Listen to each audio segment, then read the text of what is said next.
The Empowerment Show aims to equip individuals with the necessary tools, knowledge, and confidence to make informed decisions and take control of their lives.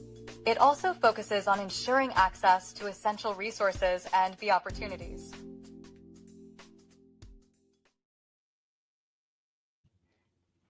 Well, good evening. How you guys doing? I know this is kind of like a different deal for you.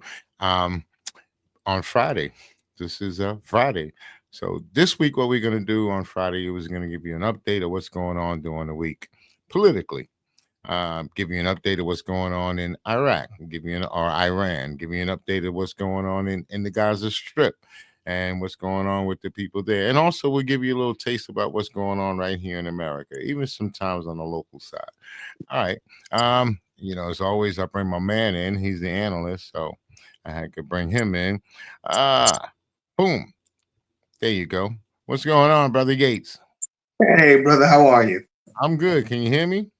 I can hear you just fine. Good. I was just telling the people about what we got coming up today. Where we're going to give an update about what all the pretty much the things that took place during the week politically. We're going to talk about. You want to talk about Gaza? We want to get into what's going on out there, all right, with the Palestinians, and you want to get into what's going on with Iran. I want to get into that most definitely. And again, I want to talk about what's going on here in the United States with all these daggone cuts, man. They're killing me, man. It's $8 billion worth of cuts, type of cuts to Medicare. Yeah. How do you do that? How do you cut Medicare? How do you take cuts out of any social services that we have? How can you cut that? People should be ashamed of themselves, or they must just be out of their mind that they want to take all of this money out of our social services and do what with it? Give it to the billionaires? Give it to the 1%? Absolutely. A lot of these cuts, the basis or the rationale for these cuts is to be able to pay for this multi-trillion-dollar tax cut. I think it's $4.5 trillion, somewhere in that ballpark. So that is the rationale for all of the cuts. What I don't understand is how, yeah, again, right, Trump's numbers are down dramatically.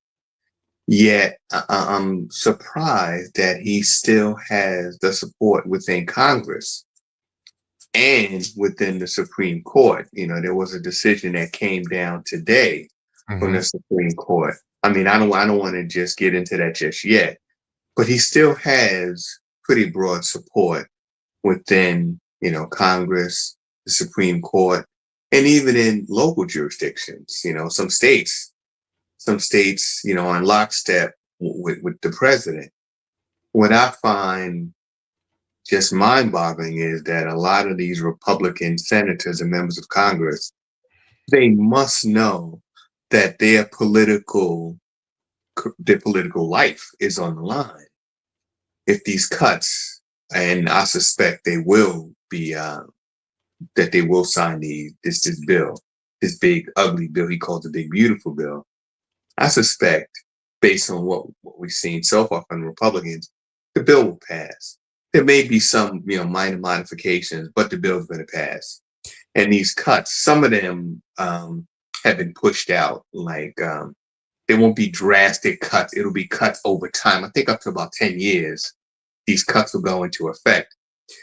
But for a lot of people in some of the poorest communities, the effects will be felt almost immediately.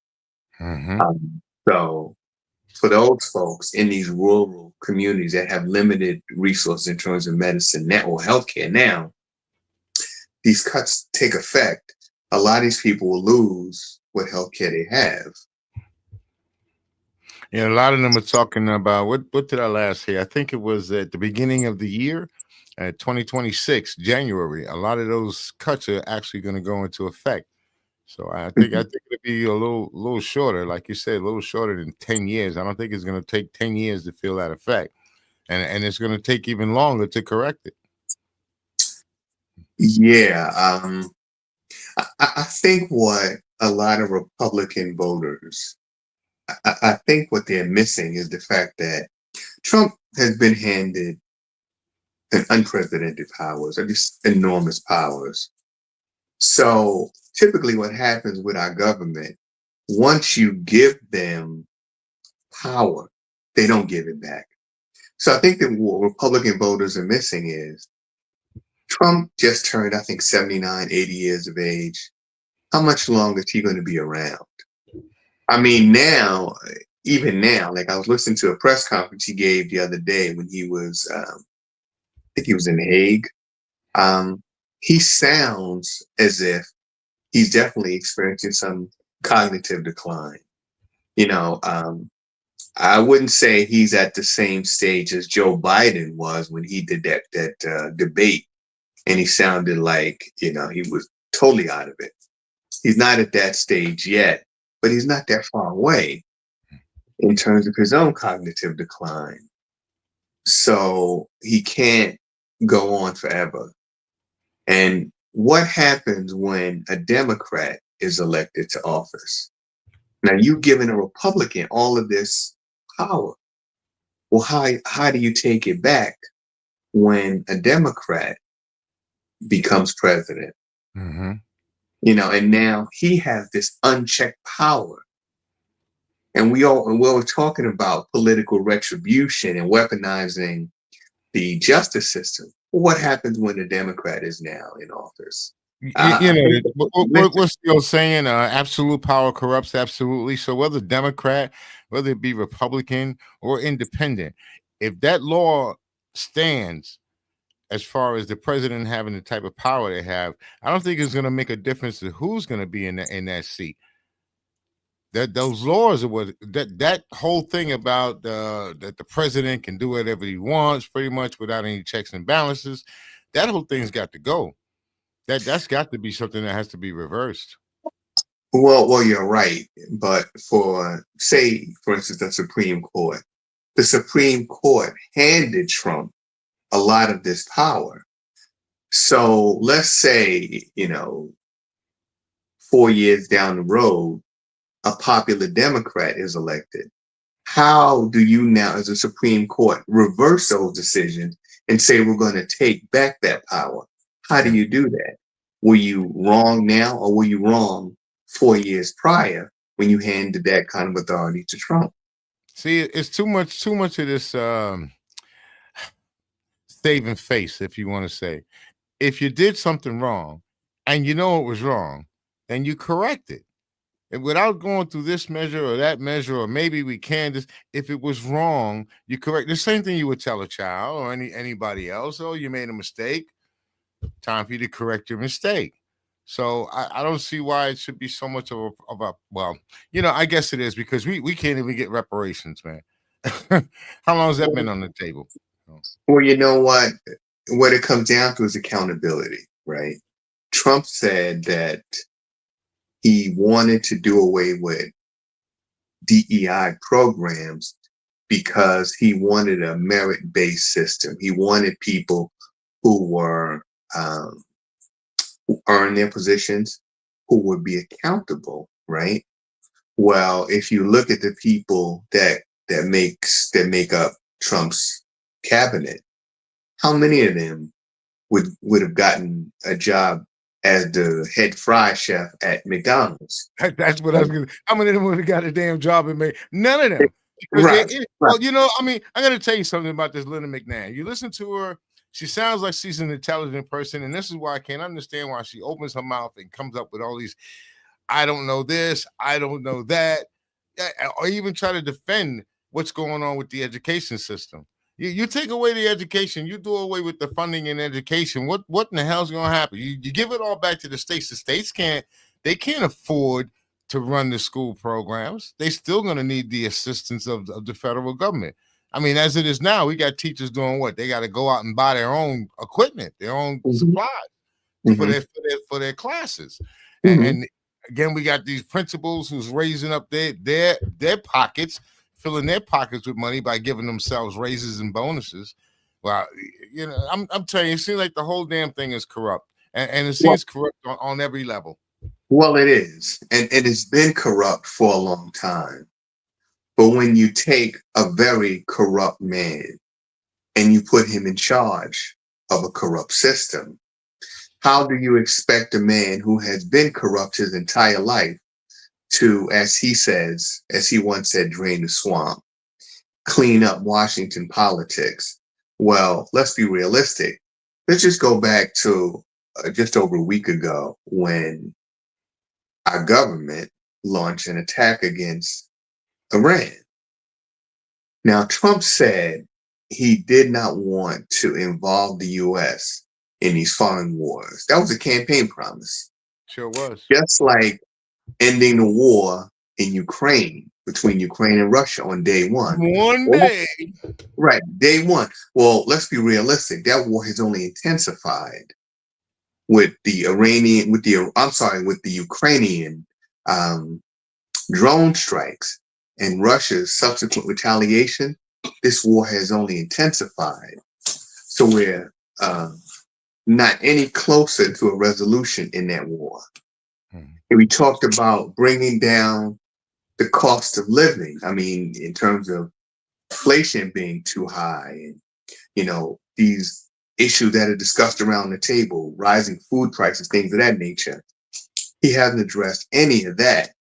And now he's got us engaged in this farming conflict between Israel and Iran. And that, to me, a lot of that, even with the news, I know it's newsworthy, but still, a lot of that to me is a distraction here about what's going on here and the things that we need to take care of here. Because it's like we're focusing on that. I got you. I guess now that we're in it, we're in the ish. We got to do what we got to do, but we still haven't taken care of the problems that we got right here. We got young ladies that are using toilet paper because they can't afford to buy the proper things that they need in order to take care of their body. We got what do you call it? The abortion clinics? They done did away with them, and they come up with some other critical critical pregnancy type of place. They're not even medical places. So we got that going on. So we got women who right here that Planned Parenthood is out the window. They can't get the proper Planned Parenthood that they want, especially in certain states. We got a lot of things going on here. Well, yeah, I was just going to say, as it relates to Trump and his bombing campaign. Well, yesterday, Pete Hegseth did a press conference, and for the first 10 minutes or so, he was just lambasting the media, accusing them of not supporting the military. Basically, what Pete Hegseth is saying that, look, we are lying to you. And now I'm angry with you because you're not accepting my lie, right? I'm telling you that these bunker buster bombs that we use were direct hits, and we've obliterated their nuclear aspirations for, years. Well, a lot of the analysts who examine the damage are saying, no, you might have set them back 3 to 6 months. If that long, right? So basically, if I lie to you and you don't accept my lie, now I'm angry and I become confrontational. And that's just, what the Trump and those around him do, right? Either you lie for me or you're not going to be part of my cabinet for very long. Didn't Trump say he didn't trust his intelligence people? He said he was stupid. I was just going to say that I suspect that Tulsi Gabbard, who's the director of national intelligence, will be shown the door very soon. No, and this is what he said. So I got my swear jar. Okay, got the swear jar, baby. I want everybody to know. Cancer research, swear jar. So he did not say. He said that they were fucking stupid. Right. Okay. There we go. Yeah, he was. Well, I think he said that they didn't know what the fuck they were doing as it relates to Iran and Israel, right? Trying to keep you broke, huh, brother? What's up? Yeah, well, put one in there for me. I just did. Well, thank you. But yeah, I mean, Tulsi Gabbard is probably going to be shown the door because you have to know if you're going to work for Trump, you have to be prepared. You have to be prepared to lie and deceive the masses. That is the hallmark of the Trump administration. And, when you talk about the domestic situation, healthcare for women and feminine products, stuff like that. Again, it goes back to what I said earlier. It's just mind boggling how the president of the the United States tells the American people, you're going to have to be patient, because it's going to be a bit of a roller coaster ride with the tariffs, with the inflation, with the rising cost of living. Wages aren't going up. Yet, Trump decides to take a $400 million gift from Qatar. And the American taxpayers are going to have to pay to retrofit this new Air Force jet. We've got 2 Air Force Ones already. What do we need a third one for? The truth is we don't. His ego is so big. I have to take this. He said, you know what he wants to do? He wants to do once he's done with his presidency after the plane Mhm. has been built and everything, right? He doesn't want to say will it on to the next president. He wants to take the plane, decommission it, and put it inside of his. I guess they're gonna have a presidential a, library. a library. Yeah, Right. he Right. wants the plane to be put in there. Right. Now just think about it. You're going to take all of this taxpayer money to retrofit this plane to make it, you know, compatible with the other Air Force Boeing jets, right? And after just another 3.5 years, you're going to take all this technology and put it in a library. What sense does that make? That makes about as much sense as his tariffs, right? That have done nothing in terms of signing deals. He said, and in his, I think it was the Commerce Secretary said, 90 deals in 90 days. Well, here we are, we're approaching 45, 60 days in, and not a single deal has been signed. And yet, this dude is still popular in many quarters of this country. I don't understand how he lies to the people right in their face, and then the lie happens to pop up, and they still love this guy. He's talking about making a deal.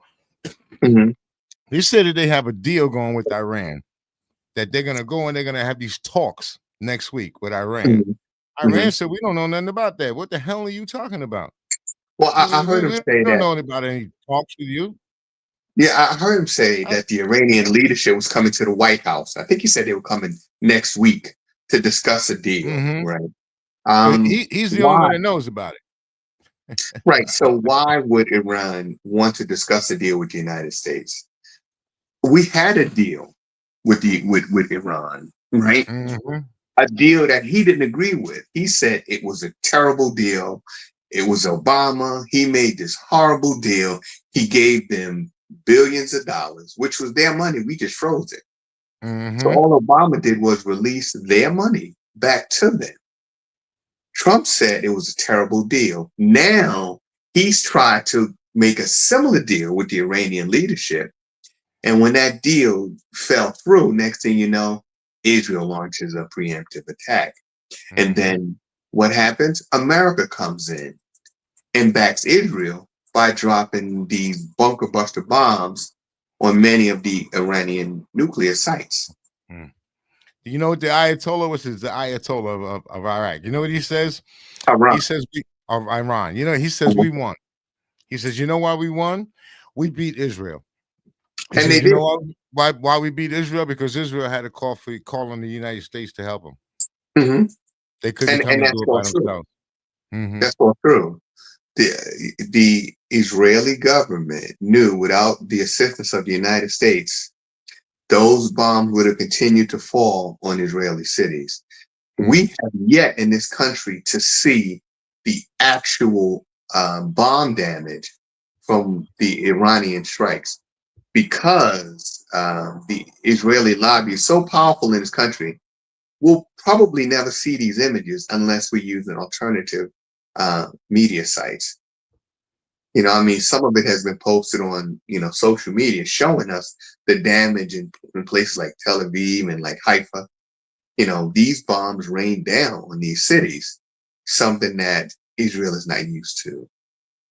The Israeli citizenry is not used to this. And you have to keep in mind that for somebody like Netanyahu, he's kind of on political thin ice in Israel. He's got scandals. He's got legal problems, just as Trump had in this country. Netanyahu has them in Israel. So for him, he cannot afford for these bombs continuing to drop on Israeli cities because they can just vote of no confidence, and he's out as prime minister, and they form a new government. Yeah, you know what Trump said about that whole deal? He says it's nothing but a witch hunt. That's what he says. He says the people in Israel, it's a witch hunt that they're after. And most of the people in Israel, they're not down with this war, man. They're not down with this at all. No, they're not. This is something that's coming from the top, way up at the top, with Bibi Netanyahu. That's where it's coming from. You know, Netanyahu is, of course, the leader of the Likud party. Likud would be the equivalent of the far-right Republicans in this country. They are the Israeli hardliners. They are the ones who were pushing the narrative that Palestine was a land with no people for a people with no land. And we all know that there were millions of Palestinians living in that area when these refugees first started to arrive from Europe. If there were no people there, why did Israel find it necessary to reach two agreements? See, they'll tell you about the Balfour Agreement that they reached with Lord Balfour after World War One. What they don't tell you about is they had another agreement with someone by the name of Adolf Hitler. They reached a second agreement called the Havara Agreement. And that agreement was signed between the Zionists and Adolf Hitler and Adolf Hitler's government. So basically, they had these two agreements on the table, one with England and Lord Balfour, and one with Germany. So that whoever won the war, Israel was requesting Palestine. If you want us out of Germany, fine, we'll leave. Just grant us Palestine. Well, it was in Argentina first, right? It was first Uganda. They wanted Uganda. Right. Then second Argentina. was Argentina. Right. And then they finally ended up in Israel. That was a consolation prize, Palestine. Yeah. And I'm gonna tell you, it's funny because the Jews, they've been bombing the Palestinians and they've been bombing the Iranians and killing these people for quite a long time. And when I listen to their story, it always brings me back to our story of how we got here to America. The only thing they're not doing is taking slaves. They're not bringing. So even though I'm sure the people, some of them feel that they may be within a slave working in some sort of servitude, but the Jews over there, man, they've been bombing and killing people in that region for years. And we're pretty much just now hearing about it because they're coming out saying that they're the victim ever since that November 7th deal. And they're screaming, I'm the victim, I'm the victim. But if people actually go back and look through the history books, you'll see that Israel has been the aggressors. Israel came in just like the ones that came over here to America. They came in and started taking more land and taking more land and taking. The Jews are doing the same thing. They started spreading out. Then they started taking. And then when the people started retaliating, like here in America, when we call them natives, but the indigenous people, when they started to retaliate, they became the bad guys. They became the one that we got to go out and kill. That's the same thing that's going on here. They're committing genocide. Same thing they did here. It's the same narrative, right? That's why I said the other day that the European powers, England, France, Germany, the Netherlands, they very quietly support Israel because they've all done the same thing, right? They all, came out of Europe, sailed around the world, and wherever they planted their flag, they said, this is ours. We now are in control of this land and the people that live here. So how can America chastise Israel when America's killed countless people in this country and around the world? England, the sun never set on the British Empire. How many people have the British killed? We'll never know. Or the French, the Germans, right? So they can't really chastise Israel because they've all been guilty of the same crime.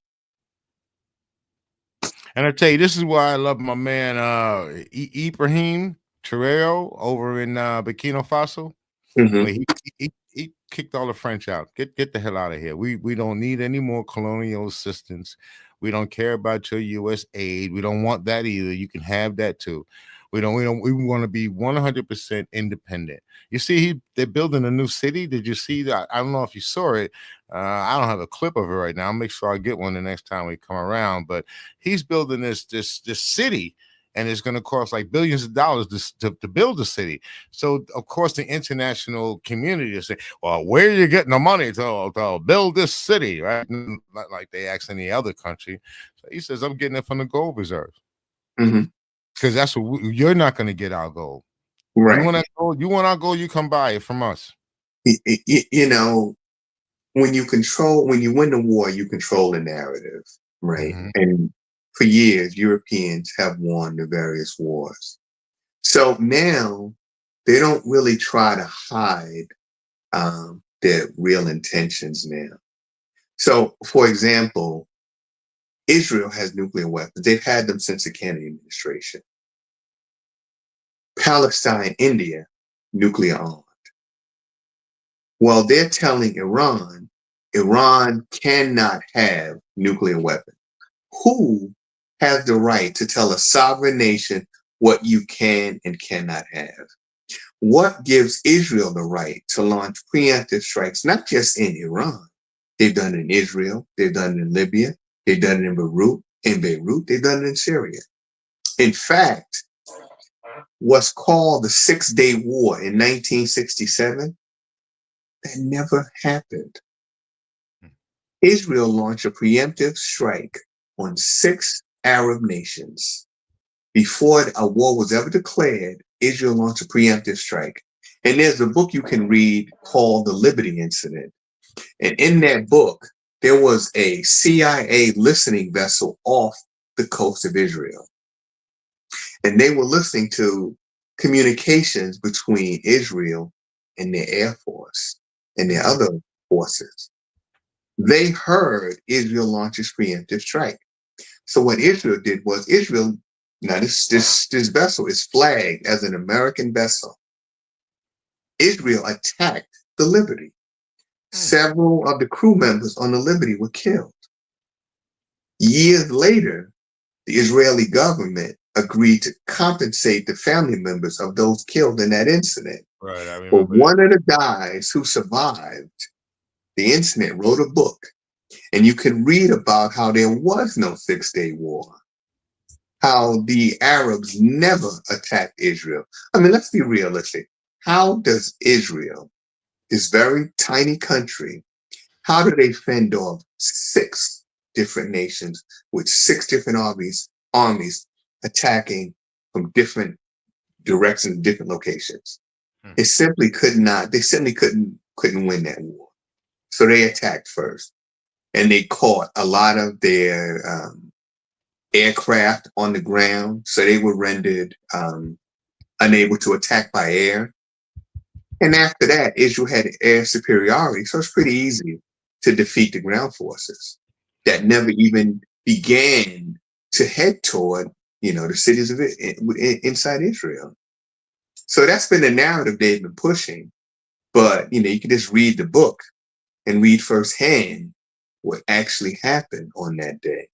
And I'll tell you something, take it a step further. I have always been skeptical about this attack on October 7th. I do not believe this was Hamas.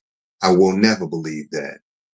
How is it Israel knows exactly where Iranians' nuclear sites are, where Iranian generals are, right? Yet you don't see Hamas troop buildup and a movement of war material right under your nose.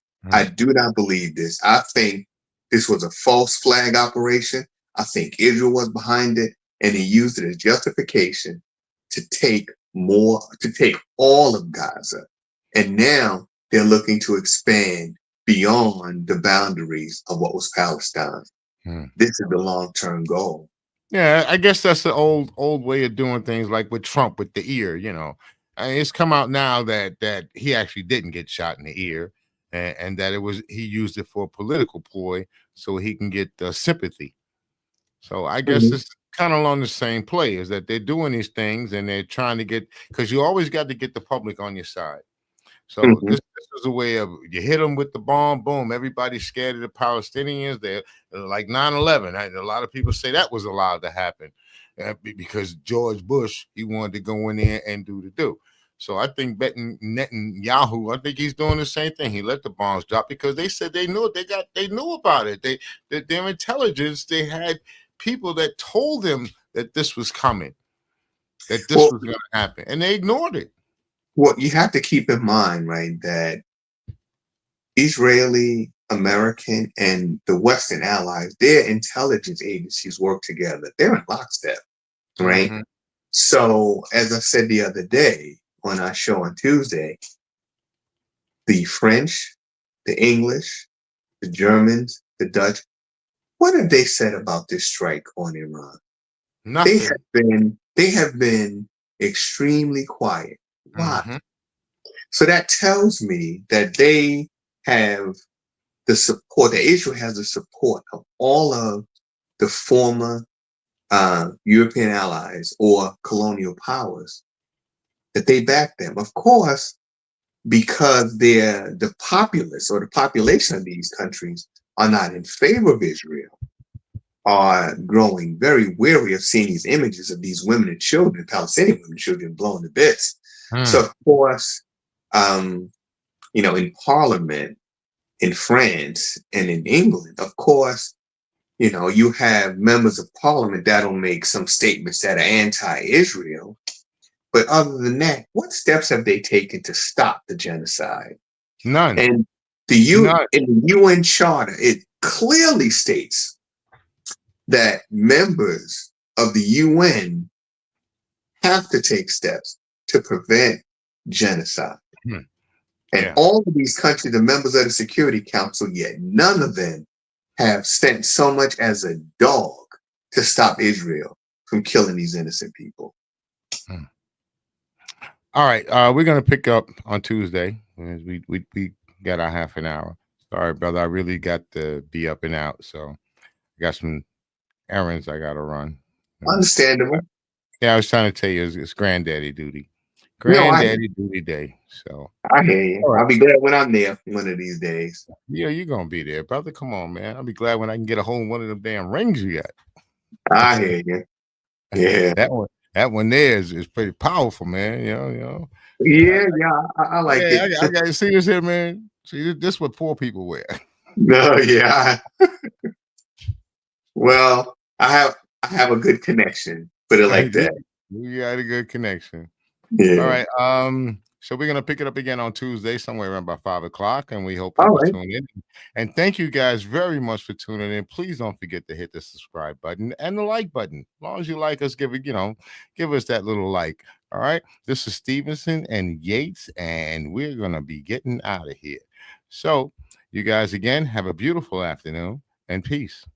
Peace.